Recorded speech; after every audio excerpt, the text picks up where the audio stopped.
Ill Nation, what's going on with you guys, man? It's the Kid Is Truth in the building, and today we are back at it with another quick essay. This is going to go ahead and I'm going to call this Ill Speaks episode 3, the 3 heroes I believe should be reworked in season 6. So with that being said, ladies and gentlemen, I'm going to go ahead and read it to you, and I quote, "For Honor is headed in the right direction.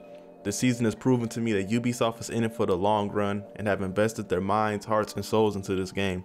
And as we've seen with the dedicated servers and upcoming lag compensation, community events such as Apollyon's Legacy and the upcoming training arena, Ubisoft are trying to shape this game into a true, full-featured, unique fighter. And while it's not perfect, I can see the progress and the future is looking bright.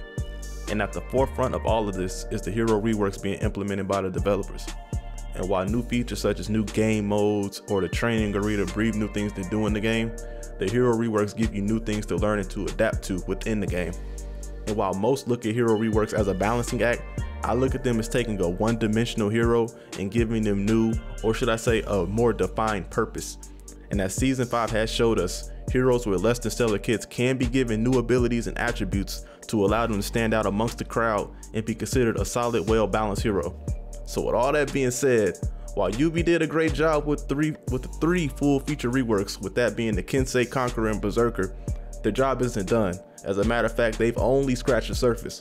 So with season 6 quickly approaching, I've made a quick list of 3 heroes, with that being 1 from each faction, I felt deserved a rework in the upcoming season. So please note, ladies and gentlemen, this is simply my opinion on the matter, and if you have a different one, go ahead, drop a comment down in the comment section so we can have a dope civil discussion.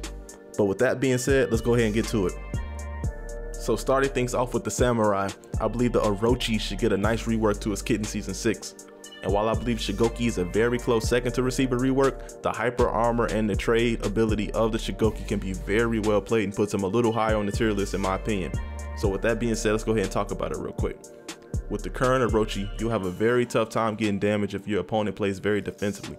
Outside of his zone attack and double lights, the Orochi will be very hard pressed to find any other dependable utility in his kit. And while I've seen some amazing plays by some amazing Orochi players such as Nova King, Bentley from Blanchard Gaming, and the homie Dear Gamer to name a few, Orochi's current kit and mind game potential is just too predictable, and the lack of an unblockable makes just blocking an offensive killer for the Orochi. And the updated kit needs to stay true to the character while giving Orochi some true openers by either adding new attributes to his current moveset, such as adding a feint option to Hurricane Blast for example, or adding unblockable status to Storm Rush for another example, or they can add new moves entirely to his kit. And while I truly do believe it should be a mixture of both, like I would like to see like some shit like an Orochi starting off in a Storm Rush and canceling that into Tozen's kick, or vice versa, or so just something crazy, you know what I mean? Imagine seeing Orochi running at you and jumping into the air on some Bruce Lee type shit for a spinning kick. It sounds crazy and it fits the character in so many ways. I mean, I can go into details in the comment section. We're gonna keep it short for this list, but my choice for the season 6 rework for the Samurai would have to be Orochi. You feel me? Let's get it. So moving forward with the Vikings, I'll start off with 3 words.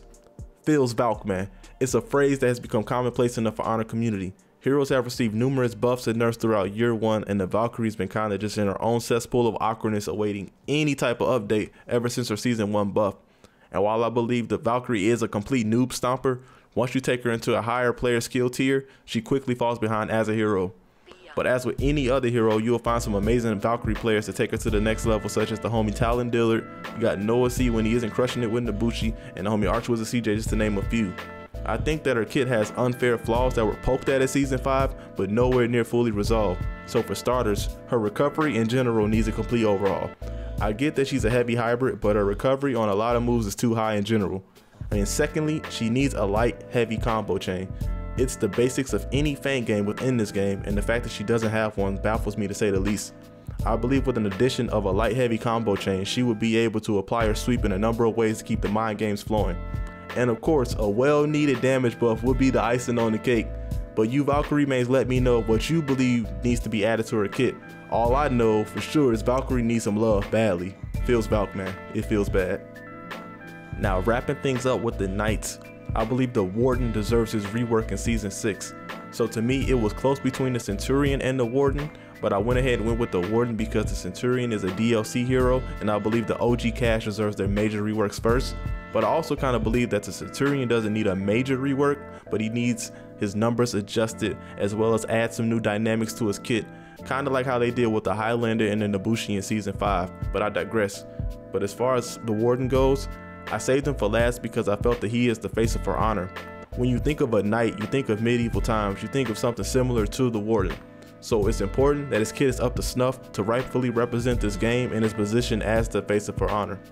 So starting off, I believe he should have the ability to use his crushing counter in any guard stance in a similar fashion to the Highlander. There's no reason to limit him to the top guard stance in year 2. Moving forward, I would like to see his fully charged shoulder bash guarantee a heavy follow-up on either a whiff or hit, with the only difference being that if you get hit by the shoulder charge, you eat the heavy, and if you dodge the shoulder charge, you have a chance to block and or parry the heavy. This will allow it to be used and not granted a free guard break for simply dodging or rolling away from the shoulder charge. And while most hate the shoulder charge, I believe it has its place in the Warden's kit, but should have its numbers adjusted, not to the level of season 1 Warden, but a little higher than they are now. I like the mix-up options that the shoulder charge gives, and the hero needs to stay true to his lore and origin, so it will be good in my opinion to keep the shoulder charge, but adjust some of the aspects of it. They've already gotten rid of the free guard break on blocking his own attack, which is a good thing in my opinion. No attack should grant a free guard break on block, but once again, that's my opinion. But those are a few things that I would like to see added to the Warden. But as with the other 2 heroes, I would like to hear you Warden mains' opinions on the matter, how to make his kit better, unique, and true to the character lore. Well, that's all I have for you guys today. Make sure to drop a comment down with your ideas for potential hero reworks in season 6 or even later seasons. I would really love to hear them, you guys. So once again, my name is Illich Truth. I want to thank you guys for watching. Be sure to drop a like and subscribe if you're new. Peace to the world, peace to the earth. We out, man. That's a wrap. Peace, y'all.